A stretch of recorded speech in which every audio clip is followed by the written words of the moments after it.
Op amp की कुछ properties को स्टडी किया था। स्टूडेंट्स, आज के इस वीडियो लेक्चर में हम उन्हीं प्रॉपर्टीज को यूज करके वर्चुअल ग्राउंड के कॉन्सेप्ट को समझेंगे। तो चलिए स्टूडेंट्स शुरू करते हैं हमारा आज वीडियो लेक्चर। स्टूडेंट्स, पिछली वीडियो लेक्चर में हमने ऑप एम्प की कुछ प्रॉपर्टीज को स्टडी किया था, उनको मैं एक बार यहाँ पे लिख रहा हूँ। ओपन लूप गेन होती है इन्फिनिटी, इनपुट रेजिस्टेंस कितना होता है स्टूडेंट्स, इन्फिनिटी, आउटपुट कितना होता है स्टूडेंट्स, 0, और बैंडविड्थ होती है स्टूडेंट्स इन्फिनिटी। स्टूडेंट्स, ये जो प्रॉपर्टी हम लिख रहे हैं ये ओपन लूप ऑप एम्प के लिए, राइट। यानी कि स्टूडेंट्स, आपने ऑप एम्प के साथ कोई भी फीडबैक सर्किट अभी नहीं जोड़ा है। यदि आप ऑप एम्प के साथ कोई फीडबैक सर्किट जोड़ देते तो वो क्लोज लूप ऑप एम्प हो जाता है, राइट स्टूडेंट्स। तो स्टूडेंट्स, अब देखो ये हमारा ऑप एम्प है, ये यहाँ पर माइनस है और यहाँ पर प्लस, राइट। ये इसका इन्वर्टिंग टर्मिनल और इसका नॉन इन्वर्टिंग टर्मिनल, और यहाँ हम लेते हैं आउटपुट V0। अब स्टूडेंट्स क्या है, मान लेते हैं कि इस इन्वर्टिंग पे हमने इनपुट दिया V1 और इस नॉन इन्वर्टिंग पे हमने इनपुट दिया V2।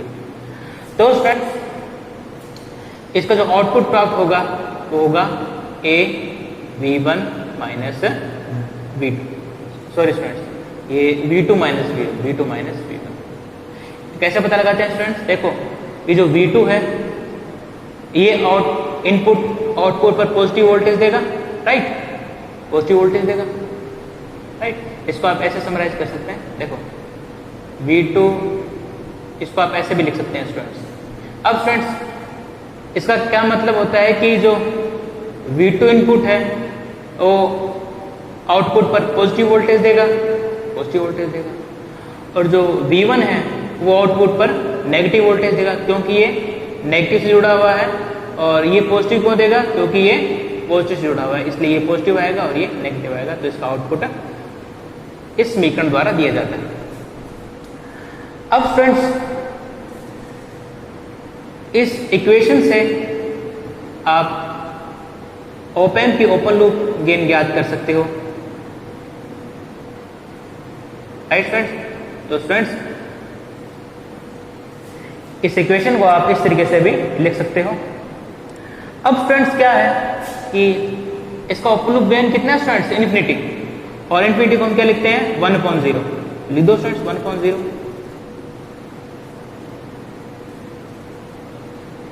Right friends. अब स्टूडेंट्स ये इस तरफ जाएगा, तो अब ये V1 माइनस V2 जो है ये 1 से मल्टीप्लाई हो जाएगा, और ये जो 0 है ये इस V0 से मल्टीप्लाई हो जाएगा,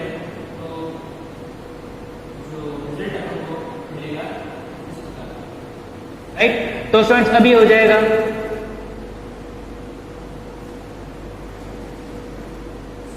थोड़ा ध्यान रखें, यहाँ थोड़ा सा मैंने एरर कर दी, ये V2 पहले आता है स्टूडेंट्स, थोड़ा V2 पहले कर लो, V2 माइनस V1,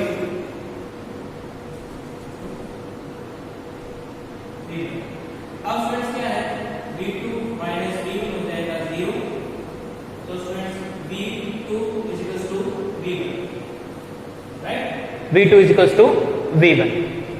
अब फ्रेंड्स, इसका क्या मतलब होता है, इसका मतलब ये है कि आइडियल कंडीशन में V1 और V2 वोल्टेज लगभग बराबर होगी, राइट। स्टूडेंट्स, आपको पता है कि ये जो वोल्टेज होती है ये माइक्रोवोल्ट में होती है, इसलिए ये V1 और V2 वोल्टेज लगभग एक दूसरे के बराबर होती है। तो स्टूडेंट्स, सबसे पहले तो आपको ये मानना पड़ेगा कि यदि ऑप एम्प की गेन इन्फिनिटी है, ये तभी हो सकता है जब V2 और V1 आपस में बराबर हो।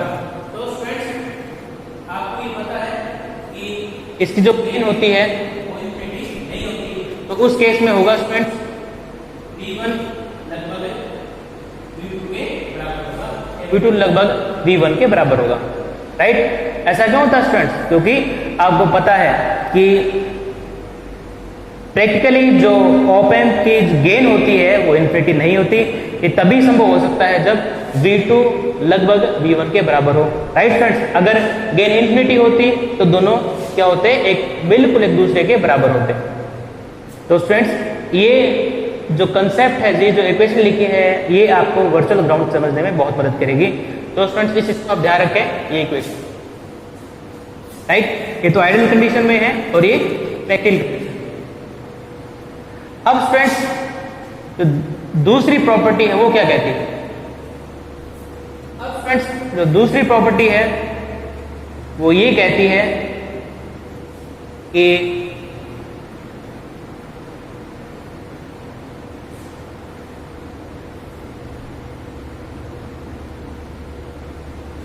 स्टूडेंट्स, किसी रेजिस्टेंस का मान इंफिनिटी होने का मतलब होता है कि वो सर्किट खुला हुआ है। राइट, यानी आप इसको ऐसे समझो कि यदि कहीं पर इंफिनिटी मान का रेजिस्टेंस लगा हुआ है तो इसका मतलब यह है कि वहां पर कोई रेजिस्टेंस उपस्थित नहीं है और वो ओपन है। देखो, इसको ऐसे लिख, ये मान लेते हैं एक सर्किट और ये है यहाँ पर एक रेजिस्टेंस Ri। राइट, अब मैं कह रहा हूं स्टूडेंट्स, इस Ri का मान इंफिनिटी है। तो स्टूडेंट्स, इसका मतलब ये है कि ये जो दोनों पॉइंट्स हैं, ये क्या है, एक ओपन सर्किट यानी एक खुले परिपथ की तरह बिहेव कर सकते हैं। राइट फ्रेंड्स, अब फ्रेंड्स, अगर आप यहां पर मान लो कोई बैटरी जोड़ दो, राइट, कोई बैटरी जोड़ दो, तो आप बताओ स्टूडेंट्स, क्या इन दोनों के बीच में कोई करंट फ्लो हो सकता है क्या? नहीं हो सकता, क्योंकि ये जो सर्किट है वो यहाँ पर ओपन है, खुला हुआ है। तो स्टूडेंट्स, इस कारण से यहाँ पर जो करंट है इस बैटरी से वो इस सर्किट में प्रवाहित नहीं हो सकता। तो स्टूडेंट्स, इसी कंसेप्ट का इस्तेमाल आप यहाँ पे करोगे। तो अपने ये मान लेते हैं कि ये इसका इनपुट रेजिस्टेंस है, किसका, ऑप एम्प का, और ये क्या है, लगभग इन्फिनिटी है, तो इसको आप ओपन लूप की तरह मान सकते हो। तो स्टूडेंट्स, आइडियल कंडीशन में आप ये मानोगे कि I1 और I2 इन दोनों का मान 0 होगा। क्यों स्टूडेंट्स? क्योंकि इस Ri की वैल्यू इन्फिनिटी है। इन्फिनिटी होने का मतलब आप इस सर्किट को एक ओपन सर्किट की तरह मान सकते हो, इसलिए ओपन सर्किट में कभी करंट फ्लो नहीं होती। तो स्टूडेंट्स, इस प्रकार से कि I1 और I2 करंट का मान 0 होता है। स्टूडेंट्स, लेकिन प्रैक्टिकली Ri का मान इन्फिनिटी नहीं होता। इसका मतलब यह है कि Ri इन्फिनिटी नहीं होने के कारण इस बैटरी से इसमें कुछ करंट फ्लो हो सकती है, जिसका मान लगभग कितना होगा स्टूडेंट्स, 0 के बराबर। 0 का मतलब कितना होगा स्टूडेंट्स, नैनो एम्पियर या फिर माइक्रो एम्पियर या फिर पिको एम्पियर, आप लगभग उसको 0 मान सकते हो। तो सर ठीक इसी आइडियल कंडीशन में ये जो इनपुट रेजिस्टेंस है वो इनफिनिटी ना होकर कुछ मेगा ओम का हो। तो फ्रेंड्स, प्रैक्टिकल कंडीशन में ये जो इनपुट रेजिस्टेंस है वो इनफिनिटी ना होकर कुछ फाइनाइट वैल्यू का होता है, यानी मेगा ओम का होता है। इस कारण से जब आप ऑप एम्प के सिरों पर इनपुट वोल्टेज लगा देते हो तो इस इनपुट वोल्टेज से इस ऑप एम्प के अंदर करंट फ्लो होती है, राइट, I1 और I2, और जिनका लगभग मान कितना होता है स्टूडेंट्स, 0 के बराबर। क्यों 0 के बराबर है? क्योंकि स्टूडेंट्स या तो ये नैनो एम्पियर की होगी या ये पिको एम्पियर की होगी, और इन दोनों का मान है बहुत कम होता है।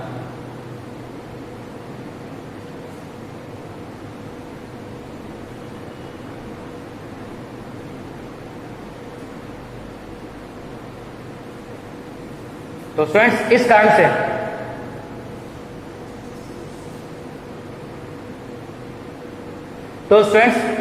कारण से ये जो I1 और I2 करंट है दोनों लगभग 0 के बराबर होगी। तो स्टूडेंट्स, अभी आपने दो कॉन्सेप्ट समझे हैं, वो आपको ध्यान रखना है। पहले जो इनपुट वोल्टेज होगी वो लगभग इक्वल होगी, और जो इनपुट करंट होगी उनका मान लगभग 0 के बराबर होगा। राइट स्टूडेंट्स, तो ये आपको दो चीज ध्यान रखनी है, क्या, इनपुट करंट का मान 0 होगा और इनपुट वोल्टेज लगभग एक दूसरे के बराबर होगी। तो अब स्टूडेंट्स, मान लो कि हमारे पास एक ऑप एम्प है और इस ओपन के इन्वर्टिंग टर्मिनल पर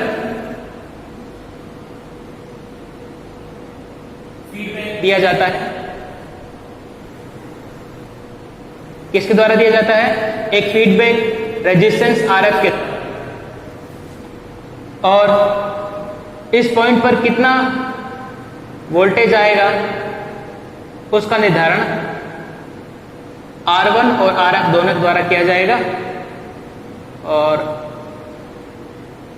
यहां हमने जोड़ दिया एक input with respect to ground. अब फ्रेंड्स, इसका जो नॉन इन्वर्टिंग सिरा है उसको हमने ग्राउंड कर दिया।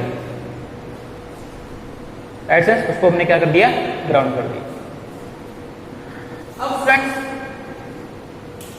यहां से लेकर यहां तक ये जो हमारा ऑप एम्प है वो एक फीडबैक सर्किट में है, इसलिए हमारा ऑप एम्प क्लोज्ड लूप में है। क्यों स्टूडेंट्स? क्योंकि यहां पर फीडबैक लगा हुआ है, फीडबैक सर्किट लगा हुआ है, इसलिए जो हमारा ऑप एम्प है एक क्लोज्ड लूप में काम कर रहा है। यानी स्टूडेंट्स, अब हमारा जो ऑप एम्प है वो क्लोज्ड लूप ऑप एम्प है। अब स्टूडेंट्स क्या है, यदि आप यहां से देखो तो यहां से लेकर यहां तक हमारा ऑप एम्प ओपन लूप है, क्योंकि स्टूडेंट्स इन दोनों पॉइंट्स के बीच में कोई फीडबैक, यहां से और यहां तक इन दोनों के बीच में कोई भी फीडबैक रजिस्टर नहीं लगा हुआ, इसलिए इन दोनों के बीच में, इन दोनों पॉइंट्स के बीच में हमारा op amp open loop op amp होगा। यानी इन दोनों के बीच में क्योंकि कोई सर्किट नहीं है इन दोनों पॉइंट्स के बीच में, इसलिए हमारा जो ऑप एम्प होगा वो एक ओपन लूप ऑप एम्प होगा। खैर चलिए स्टूडेंट्स, अब हम बात करते हैं कि का कंसेप्ट क्या है। अब स्टूडेंट्स मान लेते हैं कि यहां पर V1 वोल्ट, तो स्टूडेंट्स चूंकि यहां पर इस फीडबैक के द्वारा भी कुछ वोल्टेज आ रही है, तो इस पॉइंट पर वोल्टेज मान लेते हैं V1। क्यों स्टूडेंट्स? क्योंकि यहां पर दो वोल्टेज है, एक तो ये इनपुट वोल्टेज और दूसरी आउटपुट के वोल्टेज का कुछ हिस्सा जो यहां फीडबैक रजिस्टर के द्वारा दिया गया है। अब फ्रेंड्स, वर्चुअल की कंडीशन में आपने देखा, अब फ्रेंड्स अभी कुछ समय पहले आपने देखा जैसे अपने V1 और V2 ये बराबर है। कब बराबर है स्टूडेंट्स? ध्यान रखें, यहां पर V1 और V2 बराबर है। अब स्टूडेंट्स इसको देखें, यहां पर इस फीडबैक सर्किट के जस्ट आगे, राइट स्टूडेंट्स, इस फीडबैक सर्किट के जस्ट आगे ये वाली वोल्टेज ये रही, और ये वाली वोल्टेज इस ग्राउंड की वोल्टेज कितनी हो स्टूडेंट्स? 0 वोल्ट। तो स्टूडेंट्स इसका मतलब ये है कि ये वोल्टेज और ये वोल्टेज आपस में बराबर रहेगी। स्टूडेंट ध्यान रख लेना, ये वोल्टेज और ये वोल्टेज आपस में बराबर नहीं है, ये वोल्टेज और ये वोल्टेज आपस में बराबर है, ये आपको ध्यान रखना है। फीडबैक सर्किट के आगे जाना आपको, तो फीडबैक सर्किट के जब मैं आगे जाऊंगा तो मेरे को ये वोल्टेज मिली है V1 डैश। क्यों यहां पर V1 डैश क्यों है? इसके बारे में हम पहले डिस्कस कर चुके हैं कि इस वोल्टेज में इस वोल्टेज का भी योगदान है, इस वोल्टेज का भी योगदान है, इसलिए ये V1 डैश वोल्टेज है। अब ये वोल्टेज और ये वोल्टेज आपस में क्या होगी स्टूडेंट्स? बराबर होगी। अभी हमने थोड़ी देर देखा था ना, V1 और V2 बराबर होते हैं। क्यों बराबर होते हैं? क्योंकि ओपन होती है, इसलिए। अब V1 डैश लगभग ये 0 वोल्टेज के बराबर होगा, राइट? ये वोल्टेज इस वोल्टेज के बराबर होगी, ये वोल्टेज 0 है, तो जो V1 डैश है वो लगभग 0 वोल्ट के बराबर होगा। इसका मतलब क्या है स्टूडेंट्स? स्टूडेंट्स इसका मतलब ये है कि ये जो V1 डैश वोल्टेज है वो लगभग 0 के बराबर है। इसका मतलब ये है कि ये जो पॉइंट है, ये जो पॉइंट ए मान लो भले, ये जो पॉइंट है ये लगभग ग्राउंड की तरह बिहेव करता है, राइट स्टूडेंट्स? क्योंकि इसकी वोल्टेज भी 0 है, जो ग्राउंड है उसकी वोल्टेज भी 0 है। तो स्टूडेंट्स जो पॉइंट ए है इसकी वोल्टेज भी 0 के बराबर होगी, इसलिए जो पॉइंट ए है वो एक ग्राउंड की तरह बिहेव करता है। तो स्टूडेंट्स इसको हम बोलते हैं वर्चुअल ग्राउंड। यानी ये जो पॉइंट ए है वो वास्तव में ग्राउंड नहीं है, लेकिन ऑप एम्प की प्रॉपर्टी के कारण ये एक ग्राउंड की तरह बिहेव करता है। राइट स्टूडेंट्स, इसको हम बोलते हैं स्टूडेंट्स वर्चुअल ग्राउंड। अब स्टूडेंट्स मान लेते हैं कि इस V1 वोल्टेज के द्वारा I1 करंट फ्लो होती है। V1 वोल्टेज द्वारा कितनी करंट फ्लो होती है स्टूडेंट्स? I1।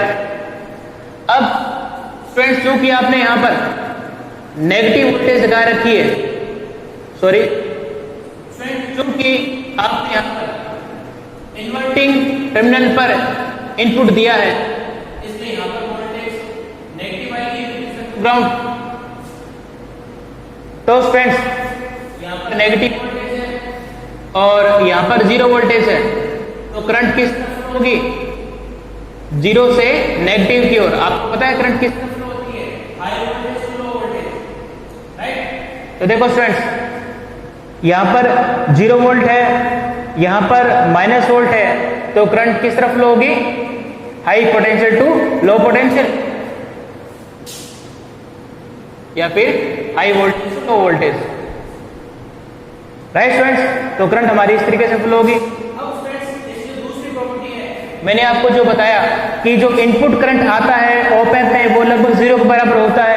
इसका मतलब ये है स्टूडेंट्स कि पॉइंट ए से जो करंट ऑप एम्प में जाएगा, राइट, पॉइंट ए से जो करंट ऑप एम्प में जाएगा वो कितना होगा स्टूडेंट्स? लगभग 0 के बराबर।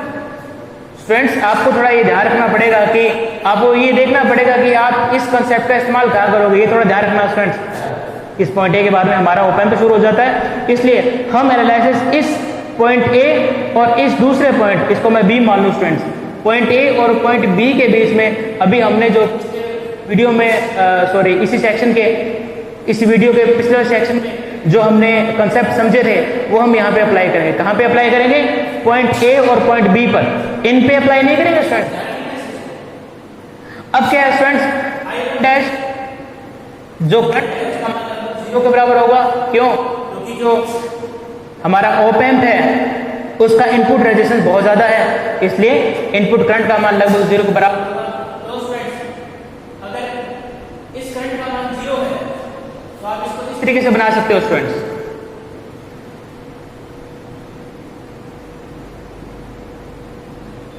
ये V1 वोल्टेज, ये हमारा R1 रेजिस्टेंस, ये हमारा RF रेजिस्टेंस, ये हमारी वोल्टेज V0 और ये फ्लो होने वाली करंट, ये इसको मान लिया I2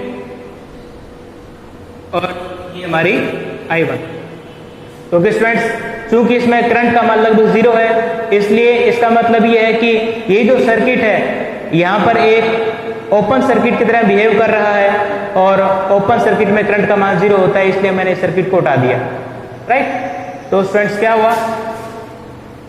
ये पॉइंट ए। तो स्टूडेंट इस प्रकार से हमें ये सर्किट प्राप्त हुआ। अब स्टूडेंट्स पॉइंट ए है वर्चुअल ग्राउंड के कारण 0 वोल्ट पे होगा। तो स्टूडेंट्स इस प्रकार से इस पूरे सर्किट को हम इस तरीके से बना सकते हैं और इसमें हमने कौन सा कंसेप्ट इस्तेमाल किया स्टूडेंट्स? Virtual ground. ग्राउंड के कंसेप्ट को इस्तेमाल करते हुए इस पूरे सर्किट को, इस इतने कम्बरसम सर्किट को, इस मुश्किल सर्किट को आपने इस सिंपल से सर्किट में बदल लिया। अब आप सिंपल से ओम का नियम इस्तेमाल करोगे स्टूडेंट्स। अब देखो इस V1 वोल्टेज से इस 0 वोल्ट के बीच में बहने वाली धारा I1, राइट? यानी इस V1 वोल्ट से इस 0 वोल्ट के बीच I1 धारा बह रही है और इस 0 वोल्ट से V0 वोल्ट की तरफ I2 धारा बह रही है। राइट? अब स्टूडेंट्स किरचॉफ के करंट लॉ यानी केसीएल से हम जानते हैं कि किसी पॉइंट पर आने वाली धाराओं का योग और जाने वाली धाराओं का योग बराबर होता है। तो स्टूडेंट्स उस कंसेप्ट का हम इस्तेमाल करेंगे।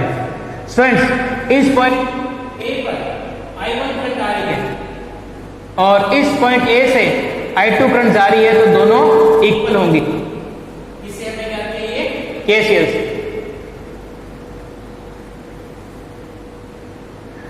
अब स्टूडेंट्स ये V1 वोल्ट है, ये 0 वोल्ट है, तो इनके बीच की वोल्टेज आ गई स्टूडेंट्स V1 माइनस 0, राइट। और इस रेजिस्टेंस का मान R1 है, तो इस R1 रेजिस्टेंस में फ्लो होने वाली करंट ओम के नियम से आप ज्ञात कर सकते हो, I1 is equal to V1 minus 0 upon R1, V1 upon R1, right students. अब फ्रेंड्स हम इस I2 करंट का मान ज्ञात करेंगे। ये पॉइंट V0 वोल्ट पर है और पॉइंट A 0 वोल्ट पर है, करंट इस तरीके से फ्लो हो रही है, तो स्टूडेंट्स I2 का मान कितना हो जाएगा, इन दोनों के बीच का वोल्टेज 0 माइनस V0 और resistance RF minus V0 upon में RF, right friends. I1 I2 दोनों को मान आपने याद कर लिए। अब आप इस जो आपने सीखा है I1 is equal to I0, I1 is equal to I2, अब I1 और I2 का मान आप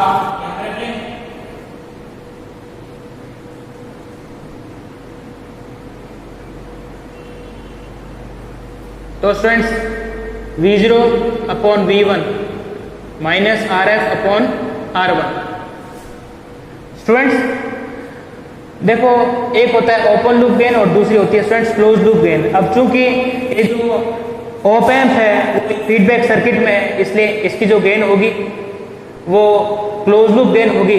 और स्टूडेंट्स क्लोज लूप गेन के लिए हम इनपुट ये वोल्टेज देते हैं, यानी दोनों, यानी V1 और इस ग्राउंड 0 वोल्ट, इन दोनों की जो वोल्टेज होगी फ्रेंड, यानी कि आप ये मानो कि ये पॉइंट C और ये पॉइंट D, अब पॉइंट C और D के बीच की जो वोल्टेज होगी वो होगी इनपुट वोल्टेज, राइट। और आउटपुट वोल्टेज आपको मिलेगी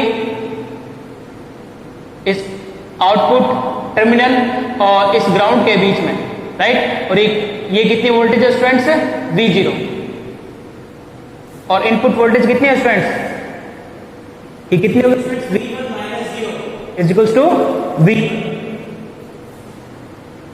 ये कौन सी होगी स्टूडेंट्स हमारी open loop gain, sorry close loop gain. क्यों स्टूडेंट्स, क्योंकि आप यहां से वोल्टेज मेजर कर रहे हैं, राइट। अब स्टूडेंट्स क्या है कि इस फॉर्मूले की जो वैल्यू है V0 और V1, इसकी वैल्यू आप AF, तो स्टूडेंट्स अब क्या है कि जो वैल्यू है V0 अपॉन V1, इसकी वैल्यू है AF, यानी इन दोनों का जो रेशियो है वो AF के बराबर है। तो आप यहां पर लिख सकते हो AF is equals to minus RF upon में R1। तो स्टूडेंट्स इस प्रकार से हमने वर्चुअल ग्राउंड कॉन्सेप्ट का इस्तेमाल करते हुए इन्वर्टिंग एम्पलीफायर की क्लोज लूप गेन ज्ञात की। बड़ा सिंपल सा तरीका था स्टूडेंट्स, आपने कुछ नहीं किया, बस यहाँ पे आपने सिंपल सा ओम के नियम का इस्तेमाल किया है और आपने बड़ी सिंपल से तरीके से जो आसानी से ये आपने इसकी क्लोज लूप गेन ज्ञात की। स्टूडेंट्स अब ध्यान रखें, ये जो एम्पलीफायर है हमारा इन्वर्टिंग एम्पलीफायर है, क्योंकि ये जो इनपुट V1 लगाया गया है ये इस इन्वर्टिंग टर्मिनल से जुड़ा हुआ है, इसलिए स्टूडेंट्स ये हमारा एक इन्वर्टिंग एम्पलीफायर है। और इन्वर्टिंग एम्पलीफायर के केस जो जैसे मान लो आपने V1 पर इस प्रकार का सिग्नल, एक साइन वेव सिग्नल, यहाँ पर एक साइन अगर आप यहाँ पे अप्लाई करते हो तो आपको आउटपुट में इसका उल्टा और एम्पलीफाइड सिग्नल मिलेगा, राइट। तो देखो अपोजिट है। तो स्टूडेंट्स इस प्रकार से हमने इन्वर्टिंग एम्पलीफायर की। तो स्टूडेंट्स इस वर्चुअल ग्राउंड के कंसेप्ट का इस्तेमाल करते हुए हम आने वाले वीडियो लेक्चर में ऑप एम्प के अलग अलग तरीके की एप्लीकेशन को समझेंगे। Thank you students.